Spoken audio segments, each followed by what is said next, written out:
আজকে যে banking network দিয়ে গোটা বিশ্বকে মুদ্রা দিয়ে নিয়ন্ত্রণ করা হচ্ছে, এই মুদ্রার উপরে তমস আসতে পারে, মানে মুদ্রা থাকবে কিন্তু কোনো ভ্যালু থাকবে না। হঠাৎ মুদ্রার মান নিঃশেষ হয়ে যাবে, নিশ্চিহ্ন হয়ে যাবে, অথবা মুদ্রাই উঠে যাবে। মুদ্রা উঠে গিয়ে কতগুলো কার্ড অথবা কতগুলো সংখ্যা দিয়ে ব্যাংক, অর্থনৈতিক ব্যবসা বাণিজ্য চলবে। এগুলো আকাশের যেই অপেক্ষায় থাকো, যেদিন আকাশ খুল্লুম খোলা ধূম্রপুঞ্জ নিয়ে আসবে। সেই একটা আল কাউকাব জুজ্জানাব, লেজওয়ালা গ্রহ ধূমকেতু, ধূম্রপুঞ্জ বিশিষ্ট, কোটি কোটি পাথর বিশিষ্ট যে গ্রহ আক্রমণ করবে বলে সূরা দোখানের 10 নম্বর আয়াত থেকে আল্লাহ বর্ণনা করেছেন, ওটার আক্রমণে বিশ্ব অর্থনৈতিক ব্যবস্থা মেচাকার হয়ে যাবে। 1 বছর কোনো ফল ফসল হবে না, ফল ফসল ধ্বংস হয়ে যাবে। তখন পেটে ভাত নেই, হাতে টাকা নেই, ব্যবসা বাণিজ্য নেই, মানে গোটা বিশ্বে একটা ত্রাহি দশা আসবে। তো তমস এটা লিতমস বিল আমওয়াল, রব্বানা তুমিস আলা আমওয়ালিহিম, হে রব তাদের সম্পদের উপরে আপনি মেছাকার চালান। ধ্বংসের বুলডোজার আসবে এই সম্পদের উপরে। কবে যে আসবে? আজকে দেখলাম যে গত 4-5 বছর সূর্যের চারপাশে কিছু ধূমকেতু অনেক আনাগোনা বাড়িয়ে দিয়েছে, অনেক আনাগোনা করছে। আগের কোনো সময় এত বেশি ধূমকেতু আনাগোনা করেনি। একটা ধূমকেতু এখনই আছে যেটা এখনো সূর্য থেকে দূরে, আগামী এপ্রিলে সূর্যের বলয়ে চলে আসতে পারে। বিশাল ধূম্রপুঞ্জ নিয়ে 1000 কোটি কেজি ধূম্রপুঞ্জ, পাথর, ধুলিবালি এইসব নিয়ে আসতেছে। বিজ্ঞানীরা পরিমাপ করেছেন, এখানে আছে, আপনারা দেখবেন। এগুলো সামনে যেহেতু সময় আছে, পরে আবার আরেকদিন ওই আলোচনা করবো, আজকে সে আলোচনা করছি না। তো এটা এসে পৃথিবীকে ধুয়ে মুছে দিবে একবারে। পৃথিবী নাপাক হয়ে গেছে, পাপাচারে, এটাকে গোসল দিয়ে দিবেন আল্লাহ তাআলা একবারে ধুয়ে মুছে। এবং একটা বিশাল অর্থনৈতিক মেচাকার ধ্বংসযজ্ঞ এসে নতুন করে পৃথিবীকে সাজাবেন। প্রযুক্তির অধিকাংশ শেষ হয়ে যাবে, কিছু হয়তো অবশিষ্ট থাকবে। তা যাই হোক প্রিয় ভাই বোনেরা, কোরআনের দৃষ্টিকোণ থেকে এমন একটা যুগ আসতেছে। তো আমি গতকালকে যে লাঠিওয়ালার কথা বলেছিলাম, সহিহ বুখারীর একটি হাদিসের বরাত দিয়ে, যে ইয়াসুকুন নাস বিআসাহ, এমন এক বিস্ময়কর লাঠি। মুসা আলাইহিস সালামের লাঠি যেমন ছিল বিশাল শক্তি, পাহাড়ে পর্বতে পাথরের উপর আঘাত করেছে, 12টা ঝর্ণা বেরিয়ে গেছে, সাগরে আঘাত করেছে, 12টা রাস্তা বেরিয়ে গেছে, লাঠি ফেলে দিয়েছে সাপ হয়ে ফেরাউনের সমস্ত 70,000 জাদুকরদের যত আয়োজন, যত লাঠি সোটা রশি দড়া জাদুর যা কিছু সব খেয়ে সাবার করে ফেলেছে। এইরকম ক্ষমতাধর আরেক লাঠিওয়ালা কিন্তু আসতেছে ইনশাআল্লাহ। এখন এই সময়ে এমন এমন বিস্ময়কর ঘটনা ঘটবে কোরআনের এই যুগে, যে হাত্তা ইউকাল্লিমার রাজুলা আযাবাতু সাউতিহি ওয়া শিরাকুন আলী, মানুষের সাথে কথা বলবে তার লাঠির অগ্রভাগ। প্রযুক্তি লাঠি লাগবে না, একটা লাঠি, বেতের লাঠি কথা বলা শুরু করবে। আমেরিকায় কি হচ্ছে, ইউরোপে কি হচ্ছে, রাশিয়ায় কি হলো, সৌদি আরবে, আরব বিশ্বে কোথা কি হচ্ছে, লাঠি সব বলতেছে। ইউকাল্লিমুর রাজুলা আযাবাতু সাউতি, তিরমিজির হাদিস, এটি ফিতান অধ্যায়ের আযাবাতু সাউতি। এখন লাঠির অগ্রভাগ কথা বলবে গণহারেই। তো সেই লাঠিগুলির মধ্যেই বিস্ময়কর লাঠি ওই কাহতানি ওই মানুষটির কাছে থাকবে, যিনি খুবই সম্ভব ইমাম মাহদী তার কাছে থাকবে। ওই লাঠি সব কিছুর সংবাদ তার কাছে পরিবেশন করবে। ওই লাঠির এমন অলৌকিক ক্ষমতা থাকবে যে ক্বালাল্লাযী ইনদাহু ইলমুম মিনাল কিতাব, জাবুর কিতাবের ইলম ওয়ালা, যেমন বিলকিসের সিংহাসন চোখের পলক ফেলার আগে 1200 কিলোমিটার দূরে সুলাইমান আলাইহিস সালামের দরবারে এনে ফের উপনীত করেছিলেন। এইরকম কাণ্ড এখানেও ঘটবে। ইমাম মাহদীর এক সেনাবাহিনীর কথা, সেনাপতির কথা এসেছে যে তার সামনে লাওয়াকা জাবালুন লাহাদাহু, যদি একটা পাহাড়ও পড়ে চূর্ণ বিচূর্ণ করে পাহাড় মারিয়ে তিনি চলে যাবেন। এটা কোনো প্রযুক্তি না, ডাইরেক্ট আল্লাহর শক্তি। এটা কোরআনিক পাওয়ার, কোরআনিক প্রযুক্তি। তো তখন তো লাঠিরা কথা বলবে। ও শিরাকুন আলিহি, তার স্যান্ডেলের ফিতা তাকে বিশ্ব সংবাদ পরিবেশন শুরু করে দেবে। স্যান্ডেলের ফিতা, কোনো প্রযুক্তি লাগবে না। এটাতে প্রযুক্তিহীন একটা জিনিস আসতেছে, সেটা হলো এর হাদিসের পরের অংশ হলো ওয়ায়ুখবিরুহু ফাকিজুহু বিমা আহদাসা আহলুহু বাদাহু, স্বামীকে তার রান, তার উরু রান, আমাদের রান, যেটা রান সংবাদ দেওয়া শুরু করবে যে তোমার তো ঘরে এই ঘটনা ঘটেছে, পরিবারের মধ্যে কি সমস্যা হচ্ছে, কোথায় কি হচ্ছে, পরিবারে আমেরিকায় থাকুক আর ইউরোপে থাকুক আর কানাডায় থাকুক, বাংলাদেশে স্বামীর রান, স্বামীর উরো, স্বামীকে তার স্ত্রীর, তার পরিবারের সমস্ত সংবাদ পরিবেশন করা শুরু করে দিবে। তো এমন এক বিস্ময়কর জামানায় আমরা এসে পড়েছি প্রায়। কারণ আখেরাতে তো চামড়ায় কথা বলবে, হাতে কথা বলবে, পায়ে কথা বলবে, সারা শরীর কথা বলবে, সবকিছু তো কথা বলবে। তো সেই আখেরাত তো ঘনিয়ে আসছে। আখেরাত যত ঘনিয়ে আসবে, আখেরাতের সিমটম গুলো, সেখানে যা ঘটবে তার কিছু নমুনা, যাতে আখেরাত আমরা বুঝতে পারি, আখেরাতের ওই কাজগুলো যাতে, ওই কাণ্ডগুলো যাতে আমরা বুঝতে পারি, একটু এক্সাম্পল, নমুনা পৃথিবীতে শেষ জমানায় অবশ্যই আমরা দিবেন, নাহলে আমরা আখেরাত বুঝবো কি করে। এই জন্যই এই ধরনের ঘটনা ঘটবে। তো সেই মহাশক্তিধর ব্যক্তির আগমন, মহাশক্তিধর মুসলিম উম্মাহ, মহারাজ আল কোরআন ইনশাআল্লাহ পৃথিবীতে আসবে। তার রহমত, তার বরকত, তার নেয়ামত, সাফল্য, তার মানবিক গুণাবলী, মানবতার যত গুণাবলী, সবকিছুকে বাস্তবায়ন করার জন্য ইনশাআল্লাহ আল কোরআন আসবে। এই উম্মাহ আসবে, ইমাম মাহদী আলাইহিস সালাম আসবেন, হযরত ঈসা আলাইহিস সালাম আসবেন, কারো ক্ষতি করার জন্য নয়, মুক্তির জন্য। জান্নাতে যেতে না চাইলে জোর করে বেঁধে হলেও জান্নাতে নিয়ে যাবেন, সেই জন্য আল্লাহ তাআলা তৌফিক দিন। আমরা চাই এমন মানুষ আসুক, আমরা জান্নাতে যেতে না চাইলেও উনি আমাদেরকে জাহান্নাম থেকে মুক্ত করে জান্নাতের দিকে নিয়ে যাবেন। জান্নাত যেদিন যাব সেদিন তো বুঝবো কত মহৎ কাজ তিনি করেছেন, তখন তো তার জন্য দোয়ায় আমরা বিগলিত হয়ে যাব। আমাদেরকে ইমাম, বিশ্ব নেতা বানিয়ে দেব, ওয়ানাজআলাহুমুল ওয়ারিসিন, তাদেরকে এই পৃথিবীর ওয়ারিস, উত্তরাধিকারী বানাবো। ওয়ানুমাক্কিনা লাহুম ফিল আরদ, আর পৃথিবীতে তাদেরকে আমি ক্ষমতা দেব। তো এইটা এখন ইনশাআল্লাহ বাস্তবায়ন হবে। সূরা সফের সে আয়াত, সূরা তওবার আয়াত এবং সূরা আল কাসাসের এই আয়াত, এখানে যেটা আল্লাহ আমাদেরকে সুসংবাদ দিয়েছেন, এবং সূরা আন-নূরের মধ্যেও এই বিষয়টি এসেছে, লা ইস্তাখলিফান্নাহুম ফিল আরদি, আল্লাহ অবশ্যই গোটা পৃথিবীতে মুমিনদেরকে, এই উম্মতের যারা ঈমানদার, আমলে সালেহকারী, এদেরকে গোটা বিশ্বে তিনি খেলাফা দিবেন।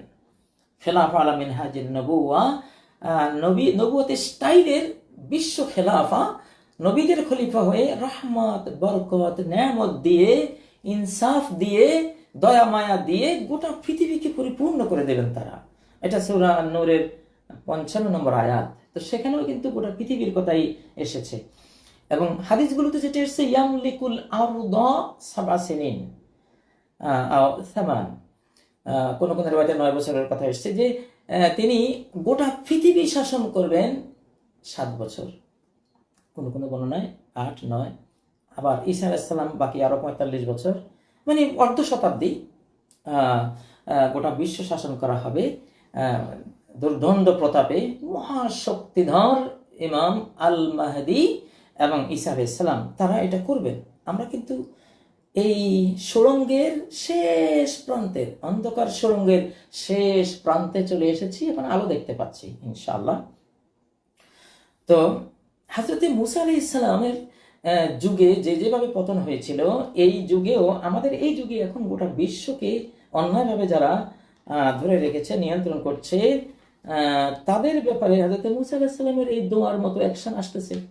এটা সূরা ইউনূসের 88 নম্বর আয়াত, যে মুসা আলাইহিস সালাম অত্যন্ত জ্ঞান গর্ভ নবী, মহাজ্ঞানী নবী ছিলেন, 5 জন সর্বশ্রেষ্ঠ নবীদের একজন তিনি ছিলেন। তিনি এমন একটা মুসলিম জাতি, এবং এই জাতির যে ধর্মকেও কোরআনে উম্মাহ বলা হয়, মিল্লাহ বলা হয়, জাতিকেও উম্মাহ বলা হয়। তো তোমাদের এই দিন এবং এই দিনের উপর চলমান যে জাতি, আদম থেকে তোমাদের পর্যন্ত, এটা উম্মাতান ওয়াহিদা, একটি জাতি, কোনো ভাগ নেই। আমরা যা মুসা আলাইহিস সালামের উম্মতও তা, ঈসা আলাইহিস সালামের উম্মতও তা, ইব্রাহিম আলাইহিস সালামের উম্মতও তাই, নূহ আলাইহিস সালামের উম্মতও তাই, তারও আগে নবীরা যারা ছিলেন 1,24,000 নবী রাসূলদের উম্মাহ, সবাই একটা একক। কোরআন বলছে সেই আয়াত সূরা আল আম্বিয়ার 92 নম্বর আয়াতে একই কথা হয়েছে, ওয়া ইন্না হাযিহি উম্মাতুকুম উম্মাতান ওয়াহিদা ওয়া আনা রাব্বুকুম ফা'বুদুন, আর তোমাদের এই যে জাতি, আল্লাহকে আত্মসমর্পণকারী জাতি, একটি মাত্র জাতি, আদম থেকে শেষ দম পর্যন্ত একটি জাতি, কোনো বিভাজন নাই। ওয়ানা রব্বুকুম ফা'বুদুন, আমি তোমাদের রব সকল যুগেই, আদম থেকে এই দম পর্যন্ত সকল নবী রাসূলদের দিন শরীয়তে আমি মাবুদ, ফা'বুদুন, তোমরা আমার ইবাদত করো। তো যেহেতু আমরা উম্মাহ, একই উম্মাহ আদম থেকে এই দম পর্যন্ত, এবং আমাদের সবচেয়ে বেশি মিল আমাদের কোরআনিক ওহীর সবচেয়ে বেশি সাদৃশ্য হযরতে মূসা আলাইহিস সালামের সাথে, তাওরাতের সাথে। তো এই জন্য হযরতে মূসা আলাইহিস সালামকে আল্লাহ যে ওয়াদা করেছেন, সেই ওয়াদার কিছু অংশ বাকি রয়ে গেছে, এটা আমাদের যুগে এসে বাস্তবায়িত হবে, যেটা আমরা সূরা আস-সাফের মধ্যে পড়ি। হুয়াল্লাযী আরসালা রাসূলাহু বিল হুদা ওয়া দীনিল হাক্কি লিইয়ুযহিরাহু আলাদ-দীনি কুল্লিহি ওয়ালাউ কারিহাল মুশরিকুন। আল্লাহ সেই মহান সত্তা যিনি তার রাসূলকে হেদায়েত এবং সত্য দ্বীন নিয়ে প্রেরণ করেছেন, লিইয়ুযহিরাহু আলাদ-দীনি কুল্লিহি, যাতে এই দ্বীনকে সমস্ত দ্বীনের উপরে, ধর্মের উপরে তিনি বিজয়ী করে দিতে পারেন। আল্লাহ তাআলা যাতে এই বিজয়টা দিবেন, সেই বিজয় দেওয়ার উদ্দেশ্যেই তার রাসূলকে, আখিরি রাসূলকে এই হেদায়েত এবং দ্বীনে হক নিয়ে প্রেরণ করেছেন। এটি সূরা আর সাফের 9 নম্বর আয়াত। এই ধরনের আয়াত সূরা তাওবার মধ্যে রয়েছে। ওখানে ওয়ালাউ কারিহাল কাফিরুন, কাফেররা যদিও অপছন্দ করে, মুশরিকরা এখানে আছে, মুশরিকরা অপছন্দ করে, চায় না, চাইবে না, চাইতেই পারে না, না চাইলে কি হবে, কিছুই যাবে আসবে না। আল্লাহর অনন্ত শক্তি বলে তার দ্বীনকে সমস্ত দ্বীনের উপর তিনি বিজয়ী করবেনই। তো মুহাম্মদ সাল্লাল্লাহু আলাইহি সাল্লাম থেকে শুরু করে সাহাবীদের পর্যন্ত এবং উমাইয়া আব্বাসী পর্যন্ত অর্ধ পৃথিবীতে এই দিন ছড়িয়েছে, মুসলিম জাহান অর্ধ পৃথিবী জুড়ে এটা হয়েছে। বাকি অর্ধ পৃথিবী এখন হবে ইনশাআল্লাহ, এখন হবে। তাহলে পুরো বিশ্বের উপরে দিন ইসলাম আল্লাহর শক্তিতে, মানুষের শক্তিতে না, আল্লাহর ক্ষমতা বলে আল্লাহ বিজয়ী করবেন। আমরা সেই অবস্থায় এখন আছি। তো এটা মূসা আলাইহিস সালামের জবানেও আল্লাহ তাআলা শুনিয়েছিলেন যে আমি গোটা বিশ্বে তোমাদেরকে ক্ষমতা দেব। তো তার উম্মত যতটুকু পেয়েছে, তারপরে মুহাম্মদ সাল্লাল্লাহু আলাইহি সাল্লামের উম্মত হিসেবে সাহাবায়ে কেরাম তৎপরবর্তীরা যতটুকু পেয়েছে তা তো হয়েছে, বাকিটা এখন আল্লাহ তাআলা পূরণ করে দিবেন। সে আয়াত হলো সূরা আল কাসাসের 5-6 নম্বর আয়াত। ওয়া নুরিদু আন নামুন্না আলাল্লাযীনা ইসতুদঈফু ফিল আরদি ওয়া নাজআলাহুম আইম্মাতাও ওয়া নাজআলাহুমুল ওয়ারিসিন। ওয়া নুরিদ, আমার ইরাদা, আমার পরিকল্পনা, আল্লাহ বলছেন আমার পরিকল্পনা হলো মহাপরিকল্পনা, আর নামুন্না, আমি ইহসান করব, দয়া করব, আলাল্লাযীনা ইসতুদঈফু, তাদের উপর যাদেরকে হীনবল করে রাখা হয়েছে, অন্যায়ভাবে যাদেরকে তাদের অধিকার বঞ্চিত করে দুর্বল হীনবল করে রাখা হয়েছে, ফিল আরদে, পৃথিবীতে, গোটা পৃথিবী। তো এই গোটা ফিল আরদ বলাতে ফি মিসর বলেন নাই, যে মিশর বা কোনো নির্দিষ্ট জায়গার কথা বলেন নাই, এখানে আলাল ইতলাক গোটা পৃথিবীর কথা বলেছেন। তো আমি তাদেরকে কি করব, আমি দয়া করব, অন্যায় জালাহুম আইম্মা। এখন মূসা আলাইহিস সালাম প্রস্তাব করছেন, আল্লাহর কাছে দোয়া করছেন, রব্বানা তুমিস আলা আমওয়ালিহিম, হে আমাদের রব, তাদের এই অর্থনৈতিক শক্তি মুছে দেন, মেছাকার করে দেন, নিশ্চিহ্ন করে দেন। কি দোয়া! হাতে টাকা নেই, পেটে ক্ষুধা নেই, অস্ত্র কেনার পয়সা নেই, কিসের যুদ্ধ করবে?